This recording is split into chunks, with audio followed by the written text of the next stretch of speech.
Celebrating 46 years on the air, award-winning Farmweek is a production of Mississippi State University Extension. Today on Farm Week, the cost of farming, as you might think, expected to rise. What are farmers to do?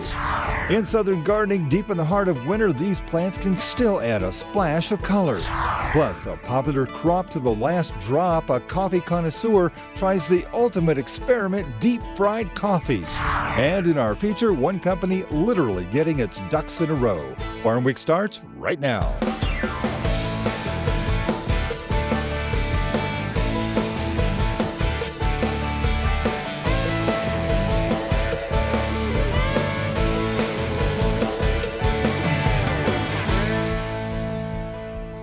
Hello everyone, I'm Zach Ashmore. And I'm Mike Russell. Great to have you with us again here on Farm Week.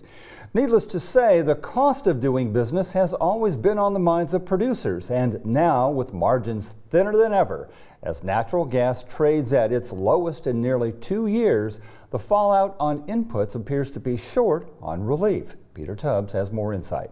The University of Nebraska released their farm production cost budgets for 2023. And estimated increases in almost every input category. The spike in energy costs in 2022 are expected to keep the prices of both diesel and fertilizer elevated in 2023. We say the budgets have increased on corn like 23 to 25%, soybeans like 13 to 19%, depending on what you're doing. Wheat on the average is about 20% increase and so forth. Growers of nitrogen-hungry corn may need to adjust their application rates in light of continued high prices for the popular fertilizer. The cost of nitrogen is expected to increase 38% from 2022. You might want to lock in your fertilizer costs for 2023 here. If it looks like you got a pretty good price on it, you may want to go ahead and lock into that price and make sure that you get it. And then if you tie down more of those expenses, then you can look at future markets and whether you want a forward contract or hedge to arrive or many of the options in marketing. Supply chain problems and a surplus of buyers resulted in increases in equipment prices, especially combines. The university's budget estimates a jump of 275% in the cost of owning and operating a combine to $207 per hour, up from $55 per hour. The increase is being driven by a rise in the cost of the machines, spikes in the cost of parts and repairs, and a $1 per gallon climb in diesel fuel prices. As you use budgets and so forth, compare your cost to what we have in the budgets. And then when you see that you're kind of out of line on an item, investigate that farther and see why your cost is so much higher than our costs that we got. Klein advises that the difference between the high-cost producer of a crop in a region and the low-cost producer often comes down to the rate of fertilizer application and the amount of capital committed to equipment.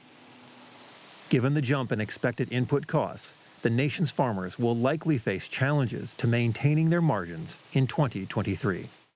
There hasn't been measurable snow in New York City in more than 2 years. Everyone's talking about it. But last week, other areas of the country were inundated with the white stuff, causing flight delays and car crashes. Even tornadoes were part of the weather pattern. David Miller reports. An EF3 tornado hit the Houston, Texas area this week.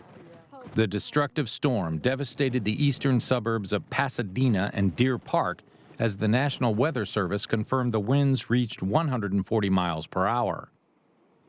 On Tuesday, 16 tornadoes touched down in the Lone Star State.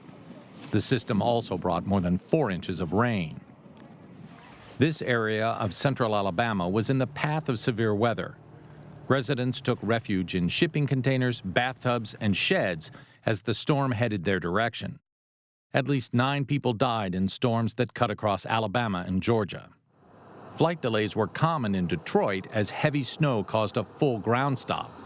Road crews prepped for several days and spent several more cleaning up after the snow stopped falling.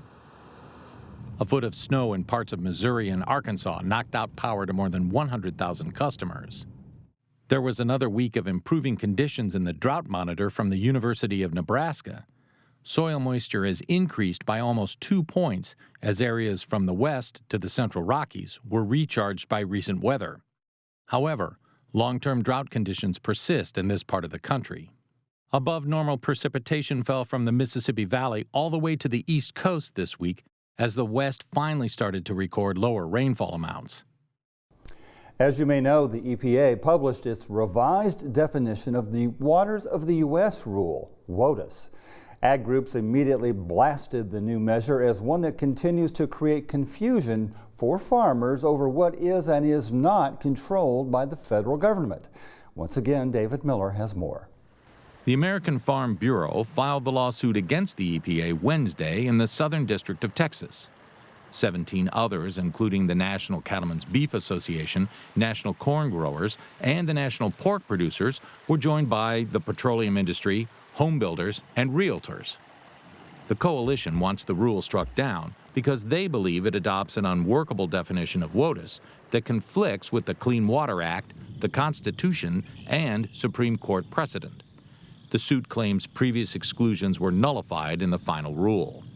Barring an injunction or immediate legal remedy to stop its adoption, the new rule will take effect on March 20, 2023. Here's a bit of a fun story. It's a new concoction you probably wouldn't have thought of, but if you love coffee as much as this man or as much as we do at Farm Week, why not experiment? And that's what he did, drinking deep-fried coffee down to the last drop. CNN's Janine Moose has the details. You do it to chicken, you do it to fries, but why would anyone do it to coffee beans? Deep fried? All right, good luck, little coffee. Ooh, I thought there'd be more fizz. James Hoffman is a coffee geek, author of books like the World Atlas of Coffee. He didn't expect deep-fried coffee would be good to the last drop. James was happy with a steady drip of progress. Ooh, going brown. We're going brown. At 10 minutes in, he didn't know if the beans were fried enough. There's not a large body of literature there yet. But after a total fry time of 14.5 minutes... We're not looking too greasy. Even when he got up close and personal, this guy is a true coffee fan. There's something kind of weird about the fact that holding a fan over some freshly deep-fried coffee doesn't feel that weird to me. Grinding the deep-fried coffee beans seemed normal, so was the filtering process. The color's looking okay. It's looking like we made coffee. And finally, the moment of truth. That's good? It's weirdly good. Not so good was when he tried to make espresso using the deep-fried beans. That's disgusting. At least he blames the beans and not, like the guys in the old Folgers commercials, the wife. Miss Honey, your coffee's undrinkable. But if you could do one thing for me. What? Try to do something about your coffee. This coffee is criminal. Honey, you killed the petunias.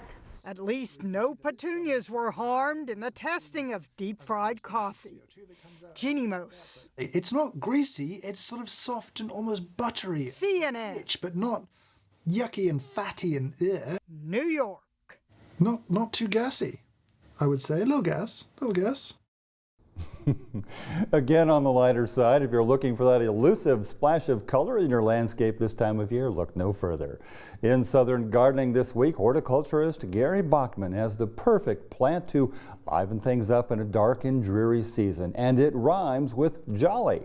Here's Gary.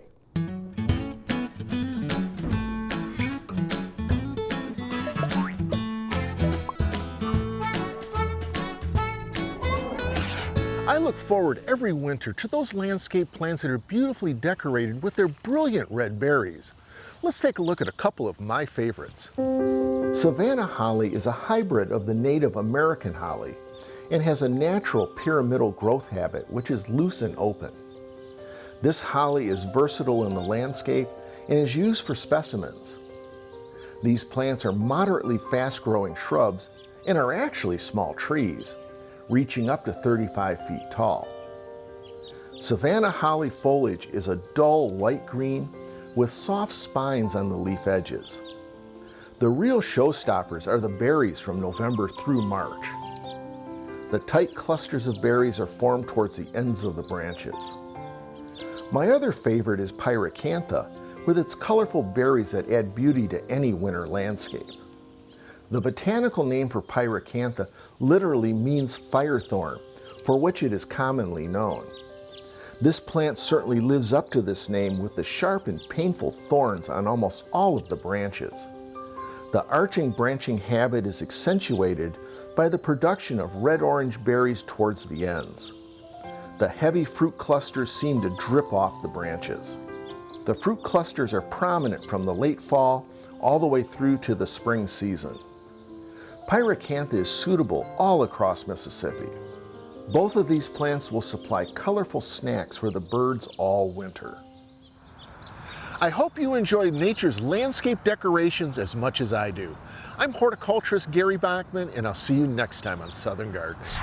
We'll take a break right here, but don't go away. Coming up in our Farm Week feature, if it quacks like a duck, it must be a duck, right?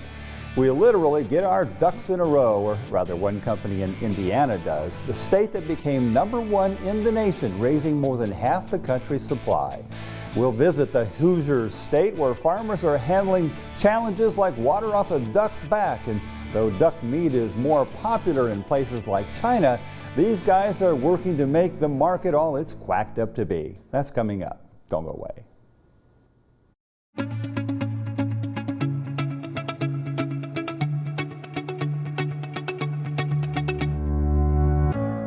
I believe in people and their hopes, their aspirations and their faith, and their right to make their own plans and arrive at their own decisions, and their ability and power to enlarge their lives and plan for the happiness of those they love.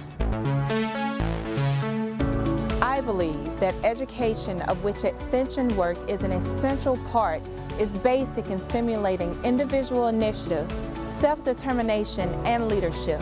That these are the keys to democracy, and that people, when given facts they understand, will act not only in their self-interest, but also in the interest of society. Because I believe these things, I am an extension professional.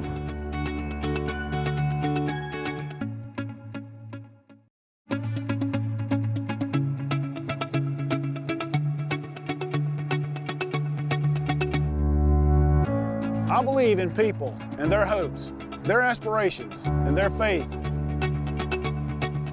I believe in intellectual freedom to search for and present the truth without bias and with courteous tolerance toward the views of others. I believe that education is a lifelong process, and the greatest university is the home. That my success as a teacher is proportional to those qualities of mind and spirit that give me welcome entrance to the homes of the families I serve.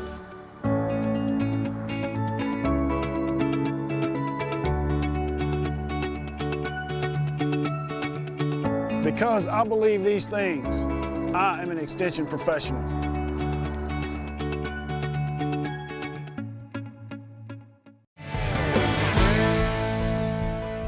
And once again, time for the market report. Commodities still rising. That's right, Mike, and weather appears to be the reason for it, and we'll get into that and more.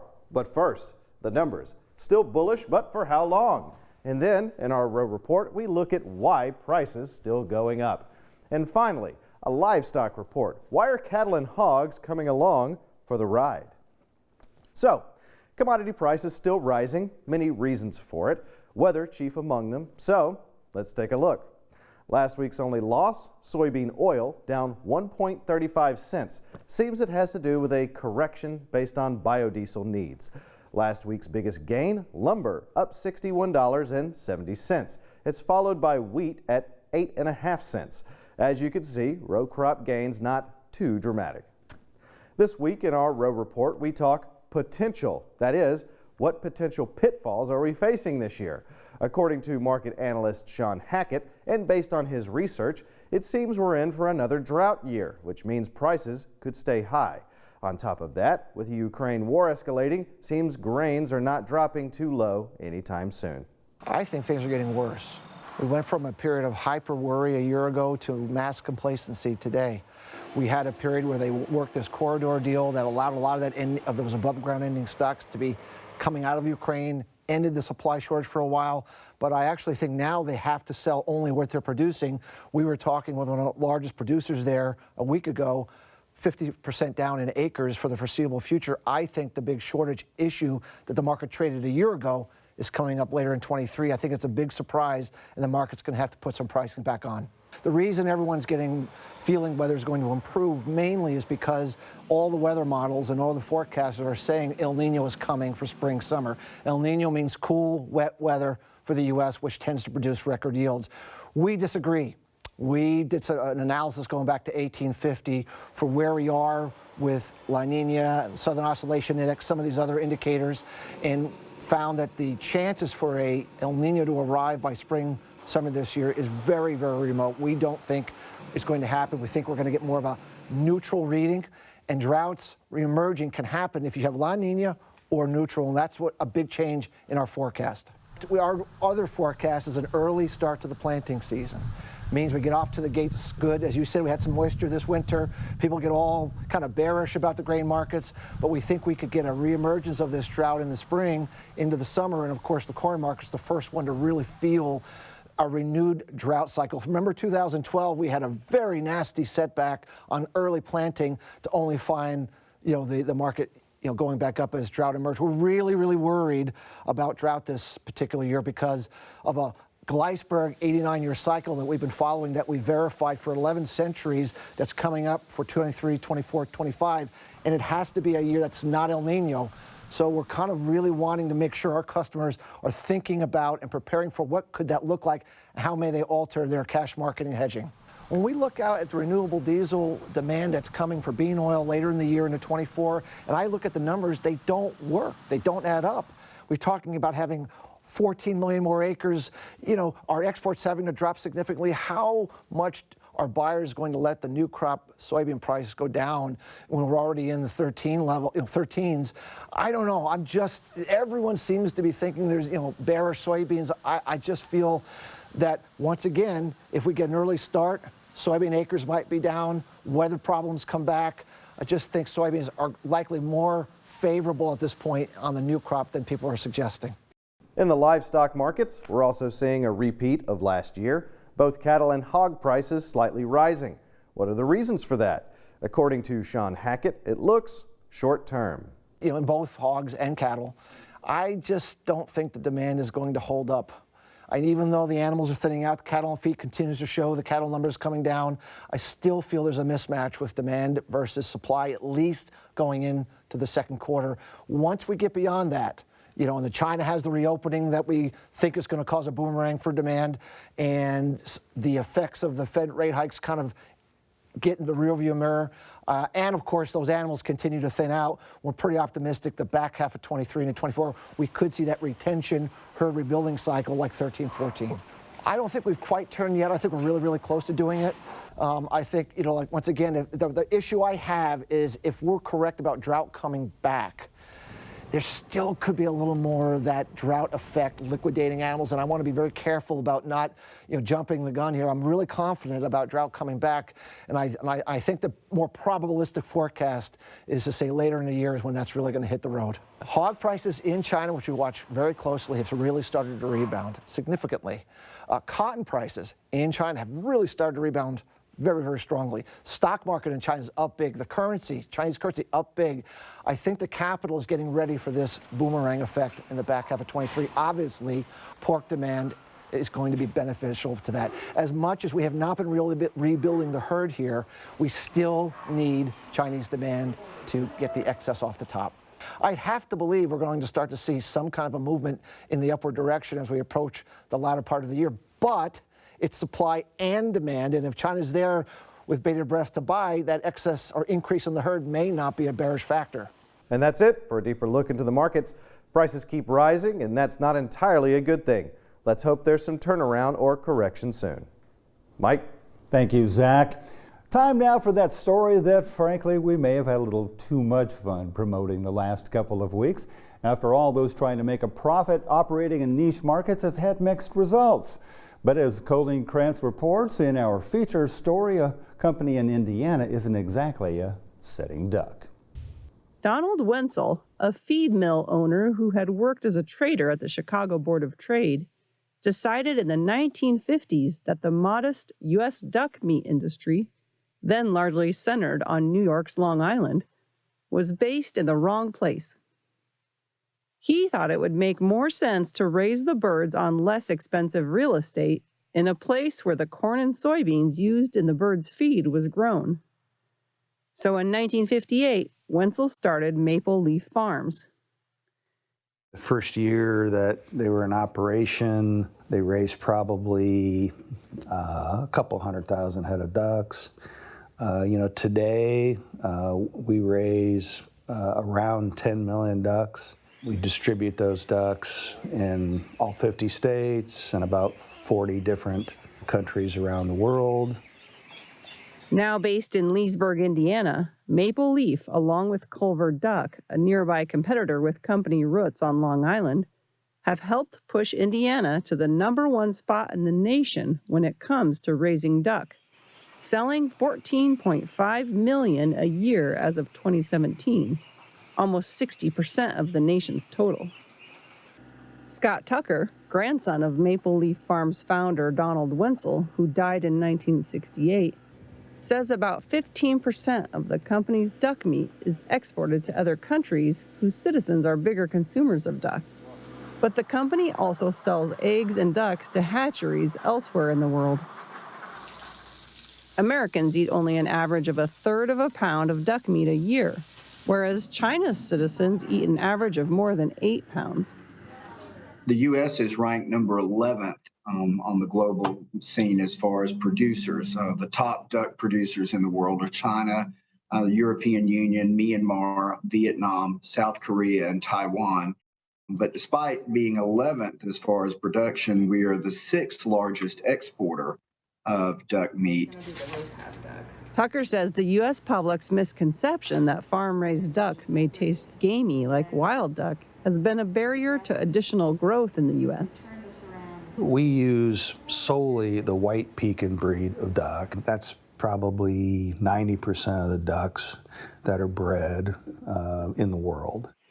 As we've developed our breeds, we've helped make the product leaner, and the feeding rations that we give the duck, really give it a very almost sweet flavor to it. Very different, and it's unique, say, relative to, chicken. It's just something that, we watch very carefully because we think that's one of, our competitive advantages. Tucker's father, Terry, the company's CEO for 47 years, decided in the 1970s that Maple Leaf could overcome Americans' uncertainty about how to cook duck by offering some product pre-roasted. The half-roast duck, which can be reheated in an oven, has since become a big seller, representing about 30% of meat sales. We were the pioneers of taking and cooking duck in order to provide it for people in a more convenient way.